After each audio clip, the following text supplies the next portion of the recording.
بسم الله الرحمن الرحیم. السلام علیکم. خیرو کې چې تر دې دمه روغ جوړ او تازه اوسئ. نن زمونږ موضوع هغه د پروټین جوړېدنه یا پروټین سنتیسس په نوم باندې موضوع ده. مونږ به اول د هستې څخه شروع کوو. دا هستوي غشا ده چې په هستوي غشا کې دا نیوکلیر پور دی او د دې هستوي غشا دننه طرف ته نیوکلیوپلازم دی، دننه طرف ته نیوکلیس دی او بهر طرف ته دې خوا سایټوپلازم دی. دا د سایټوپلازم برخه ده.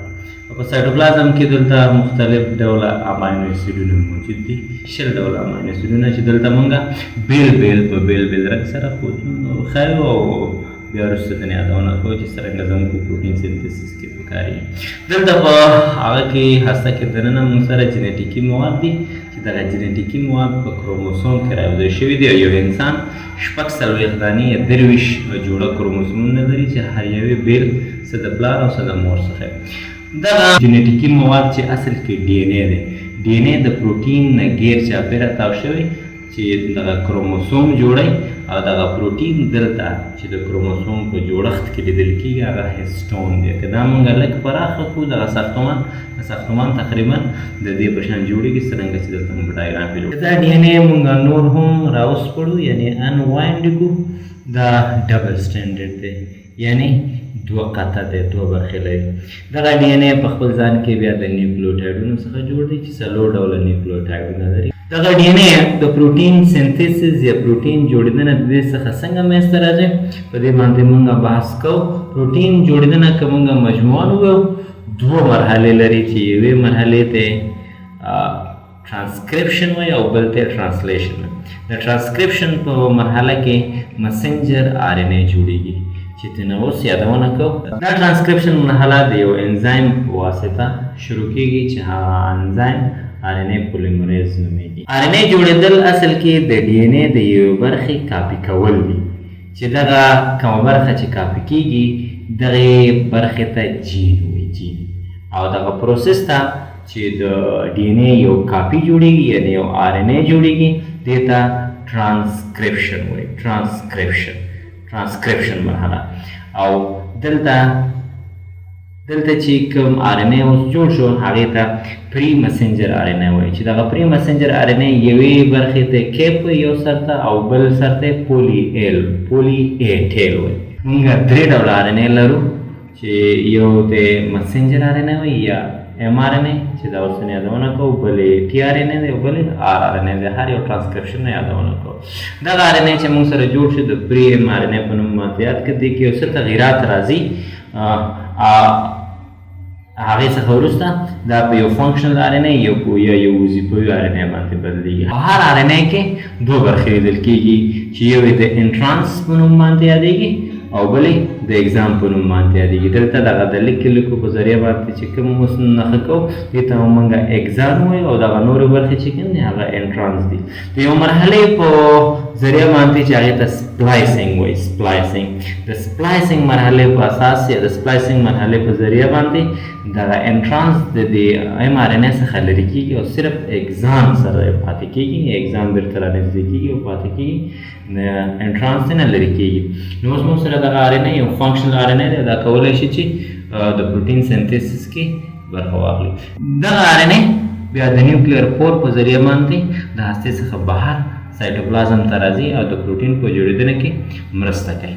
دغه ایم آر ان اے چې سایټوپلازم ته راشي د نیوکلیر پور په ذریعه باندې د هستې څخه دا دلته داسې وظیفه په سایټوپلازم کې ترسره کوي لکه یو خارجي کتاب چې په بله ژبه کې لیکل شوی باید دا ترجمه شي. ترجمه کومې ژبې ته شي؟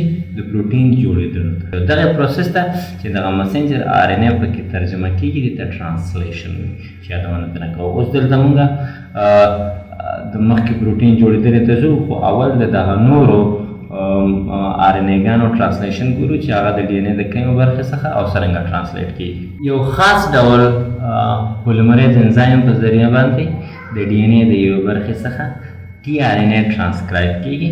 د هغې نه وروسته سپلایسنګ پروسس کېږي په دغه ټي آر ان اے کې او فنکشنل ټي آر ان اے جوړېږي. اول پری ټي آر ان اے وي بیا ټي آر ان اے وي. دغه ټي آر ان اے بیا د نیوکلیر پور په ذریعه باندې د هستې څخه مهاجرت کوي او بیا دلته یو خاص ډول شکل لکه داسې ځانته غوره کوي.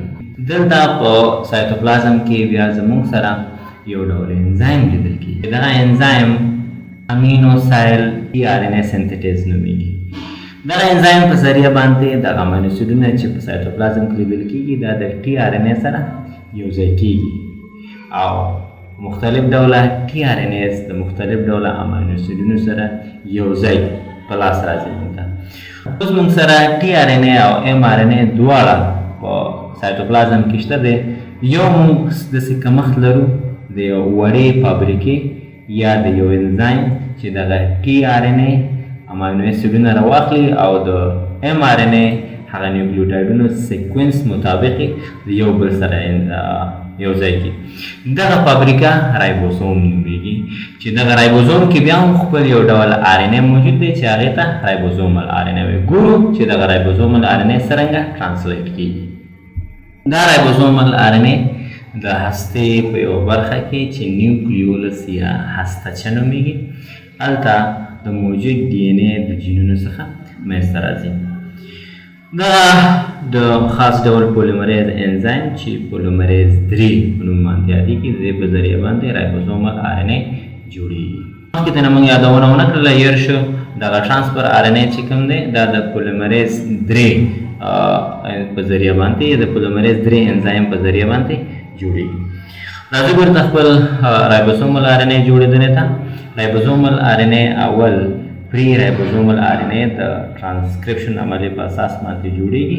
دغه پری رایبوزومل آر ان اے بیا په دوو برخو باندې سلایس کېږي یا ماتېږي چې یوه برخه غټه ده او یوه برخه وړه چې بیا دغه یوه برخه سمال سب یونټ او بله برخه لارج سب یونټ جوړېدو کې مرسته کوي. بیا د نیوکلیولس څخه دغه دواړه آر ان اے ډولونه راوځي او دلته په هسته کې بیا د پروټینونو څخه یوځای کېږي چې رایبوزوم جوړوي چې یو یې سمال سب یونټ او بل یې لارج سب یونټ.